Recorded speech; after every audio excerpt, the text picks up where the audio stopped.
정비법에 따라 지방의회의 의견을 청취하는 사항으로 하안주군 6, 7단지 재건축 정비사업 정비구역 지정 제안안에 대한 보고드리겠습니다. 배부해드린 보고서 565페이지와 화면을 참고로 제안사항을 설명드리겠습니다. 하안주군 6, 7단지는 1990년 3월 준공 후 35년이 경과된 노후 공동주택으로 2024년 7월 안전진단을 통해 재건축 가능 단지로 결정 후 2025년 6월 11일 우리시에 정비구역 지정 제안 접수되었습니다. 하안주공 6, 7단지는 2024년 1월 시행된 도시정비법 제101조의 8 정비구역 지정 특례에 따라 지정개발자인 신탁사를 사업 시행자로 지정, 재건축 정비사업을 제안한 단지입니다. 특례의 주요 내용은 기존의 정비구역 지정을 위해서는 정비계획을 함께 수립하도록 하였으나 정비계획을 수립하기 전에 정비구역을 지정하고 향후 사업시행 인가와 함께 정비계획을 통합 수립할 수 있도록 한 사항으로 신탁사가 토지증 소유자의 동의를 받아 정비구역의 지정을 제안하고 향후 정비구역 지정과 동시에 신탁사를 사업시행자로 지정할 수 있도록 하였습니다. 하안주군 6, 7단지는 기존 2602세대 공동주택에 대한 정비사업을 추진하여 3263세대 규모의 공동주택으로 재건축 추진한 사업입니다. 2024년 3월 고시된 하안택지지구 지구단위 계획에 따라 사업시행 예정자는 하안동 296번지 외 9개 필지를 포함하여 정비구역 지정 제안하였습니다. 하안주군 6, 7단지 정비사업 과정에서 사업구의 동쪽 하안로, 남측 금당로를 확장하여 차량과 보행자의 통행 환경을 개선하고 하안택지지구 내 단지를 연결하는 남북 녹지축을 계획하여 사업구역 동쪽에 7,700제곱미터 규모의 문화공원을 조성할 기본 계획을 수립하였습니다. 정비사업구역 남측에 위치한 가림초등학교는 향후 재건축 사업 완료 후 증가된 학생 수를 고려하여 토지 4,601제곱미터 기부 체납을 계획하여 교육 환경이 개선될 수 있도록 하겠습니다. 해당 기본 계획은 향후 정비 계획과 사업 시행 계획 통합 수립 시 전문가 심의를 통해 결정되도록 하겠습니다. 하안주군 6, 7단지 정비구역 지정 제안안에 대한 지난 2025년 7월 21일부터 8월 25일까지 주민 공람을 실시하였고 공람 의견은 한 건이 접수되었습니다. 공람의 주요 내용은 인접한 초등학교 일조권 문제와 통합 재건축에 따른 단지별 권리가액에 대한 의견에 대해 추후 사업 수준 시 검토될 수 있도록 조치하겠습니다. 향후 하안주군 6, 7단지 정비구역 위반 제안안은 시의회 의견 청취 후 광명시 도시계획위원회 심의를 거쳐 정비구역 지정과 동시에 사업 시행자를 지정하여 재건축 사업이 이루어질 수 있도록 행정 지원할 계획입니다. 이상 하안주군 6, 7단지 재건축 정비구역 지정 제안안에 대한 보고를 마치겠습니다. 감사합니다. 네, 과장님 수고하셨습니다. 다음 전문위원 검토 보고서는 서면으로 가름하고 질의 답변 시간을 갖도록 하겠습니다. 질의하실 의원님께서는 질의해 주시기 바랍니다.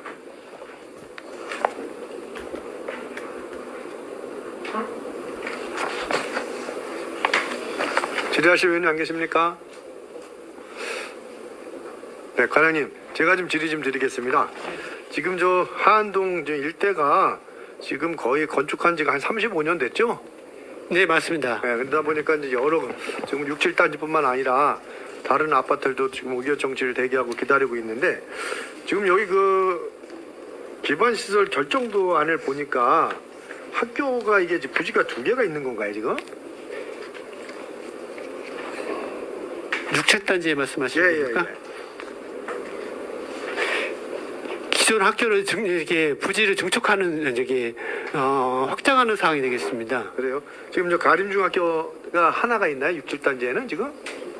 가림초예요? 가림초등학교. 가림초등학교.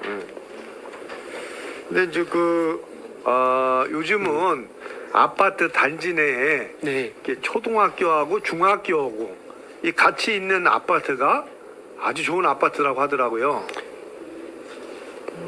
네. 네, 그래서 이제 그런 것도 한번 고려해 볼 필요가 있지 않나. 지금 이제 어떤 애들이 인구가 줄잖아요. 그럼 이제 초등학교가 인구가 줄면서 초등학교가 이제 인원이 줄어들 수가 있고 또 중학교가 또 애들이 이사 오거나 그러면서 중학교가 인원이 늘어날 수가 있어요.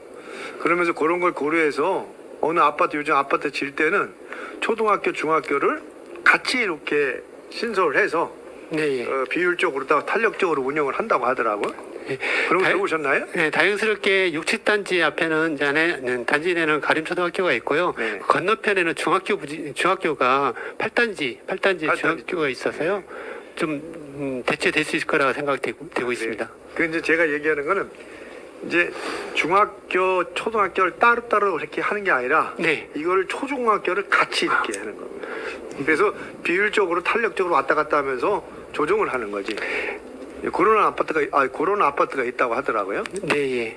지금 저희 같은 경우는 소화동에 보면 초등학교, 중학교, 고등학교가 쭉 이어져 있지 않습니까? 네네. 그런 형태가 적정할 거라고 생각이 됩니다. 그 지금 과장님이 제가 얘기하는 거를 조금 이해를 못하신 것 같아요. 그때는 저 소화동 같은 경우는 초등학교, 중학교가 건물 학교 자체가 따로따로 이렇게 있잖아요. 네, 예.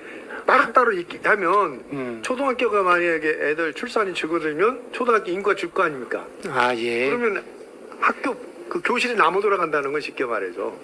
그런데 이거를 중고를 하나로. 예. 예, 한 학교를 갖다 복합화해서 그렇지. 네, 초중학교, 중학교를 같이 그렇지. 복합화하는 그런 그래서 이제 말씀이시군요. 탄력적으로 네. 운영을 한다 이 얘기인데 혹시 이제 이게 재건축이 이제 시작이 되면 네. 이런 것도 한번 고려해 볼 필요가 있지 않겠냐 해서 말씀을 드리는 네, 거예요. 교육지원청하고 한번 협의를 한번 하고 진행 한번 해보겠습니다. 네, 알겠습니다. 네, 현중열 의원님 질의해 주시기 바랍니다. 예, 과장님 수고 많으십니다.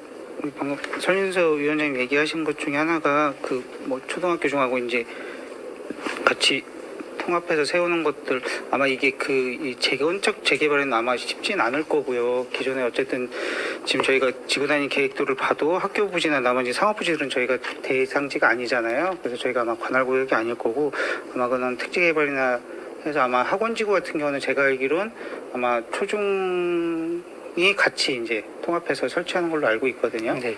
근데 지금 이제 설인석 위원장님이 이제 우려하신 대로 실제로 아이들이 줄다 보면은 지금 이제 구역 계획에서 단위 계획에서 보면은 이제 초등학교 부지나 중학교 부지나 학교 부지는 그대로 다 유지가 되잖아요. 네, 맞습니다. 이 부지에 대해서 이제 활용을 어떻게 같이 협의를 좀 하셔야 되지 않나. 오히려 저희가 생각할 부분은 그 교육청하고 이제 합의를 해가지고 인근에 뭐 초등학교, 중학교나 아니면 그 하안 11단지, 12단지 그쪽에 초등학교 굉장히 많거든요. 그럼 나중에 그 모래서 지금 뭐 인구도 저희가 처음에 2000년도에는 2.5명으로 세우다가 지금 뭐 2.3명, 2.3명까지 내려갔다는 걸로 알고 있는데 그렇게 되면은 그 교육청에서도 학생 수 산출할 때 기준이 계속 줄어들고 있을 거라는 얘기죠.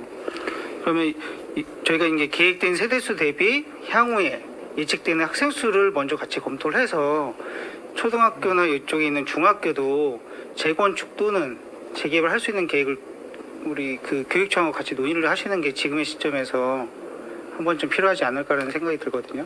네, 의원님 의견 좋은 의견이십니다. 그렇게 하도록 하겠습니다. 교육지원청하고 협의를 네. 다시 한번 힘들게 좀 더 검토를 하도록 네. 하겠습니다. 어쨌든 지구단위 계획 도에는 저희가 고려할 사항은 아닌데 어쨌든 도시를 형성하는데 꼭 필요한 사항이니 그런 부분까지 하셔야지 향후에 이제 계획 다 끝나고 아파트 들어왔는데 초등학교 갑자기 뭐 40 되는 데서 다시 리모델링 해야 된다, 재건축해야 된다 이래버리는 답이 없거든요. 미리 해서 어떻게 보면 이쪽 이제 사업 시행자하고 같이 논의해서 이왕이면 같이 철거하고 같이 건설할 수 있는 계획을 지금서부터 고민해 주셨으면 좋을 것 같습니다. 네, 그렇게 하도록 하겠습니다. 네, 이상 질의 마치겠습니다. 예, 현중열 의원님 수고하셨습니다. 더 질의하실 의원님 안 계십니까? 예, 이제 이게 시작이다 보니까 앞으로 3개가 더 남았잖아요. 네. 그래서 여기서 질의를 좀 더 하고 그리고 또 진행을 하도록 하겠습니다. 네. 제가 이제 질의를 하나 더 드리면 이제 그 인근에 상업 지역이 많이 있잖아요. 네. 예, 그렇게 되면 이제 그 아파트가 이제 재건축이 돼서 형성이 돼가지고 새롭게 이제 준공이 됐어요. 그렇다면 그 주위에 있는 상업 시설 있지 않습니까? 네. 이런 게 정말 굉장히 노후화가 돼가지고 또 문제가 될 것 같아요. 네. 예, 근데 그런 거는 혹시 뭐 방안이라든가 대안 같은 게 있을 수가 있나요, 혹시? 지금 지구단위 계획이나 저희 계획 사항에는 포함되어 있지는 않는데 아마 저기 2주가 시작되면은 공실들이 아마 생길 거라고 생각이 됩니다. 그때 소유자께서 정비하지 않을까, 유도를 해야 되지 않을까 그렇게 하고 생각하고 있습니다. 근데 이제 우리가 그 전에도 과장님께서는 주택 쪽 그쪽에 계셨었잖아요. 네. 주택 부서에서. 근데 이제 그 허가나는 기준이 굉장히 어렵잖아요. 뭐 주차장을 네. 만들어야 되는데 지금 주차장 만들 수 있는 현실이 못 되고 그러다 보니까 지금 건물을 짓는 거를 지금 보류하고 있단 말이에요. 네. 그렇게 되면 어떤 아파트는 신축인데 이 주위에 있는 상가들은 너무 노화가 됐단 말이야. 이런 것도 너무 밸런스가 맞지 않는가 해서 한번 말씀을 드려보는 거예요. 아마 대부분 리모델링으로 많이 가지 않을까, 리모델링으로. 예, 그렇게 생각이 됩니다. 하여튼 여러 가지로 만약에 이런 허가를 내줄 때는 주위 네. 환경도 고려를 해야 된다 이 얘기예요. 그래서 주위 환경도 좀 둘러보시고 네. 부서 간의 어떤 협치도 필요하다 하는 걸 제가 말씀을 드리고 싶습니다. 네, 감사합니다. 네. 또 질의하실 의원님 안 계십니까? 더 질의하실 의원님 안 계시므로 질의 종결을 하겠습니다. 질의 종결을 선포합니다. 위원님들이 질의 내용과 의견 사항은 적극 검토하여 반영해 주시기 바랍니다. 그러면 의결하도록 하겠습니다.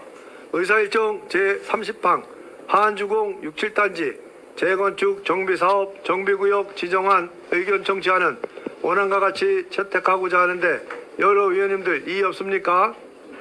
이의가 없으므로 채택되었음을 선포합니다. 의사일정 제31항 하안주공 9단지 재건축 정비사업 정비구역 지정안 의견 청취안을 상정합니다. 김영개발과장님은 제안 설명해 주시기 바랍니다.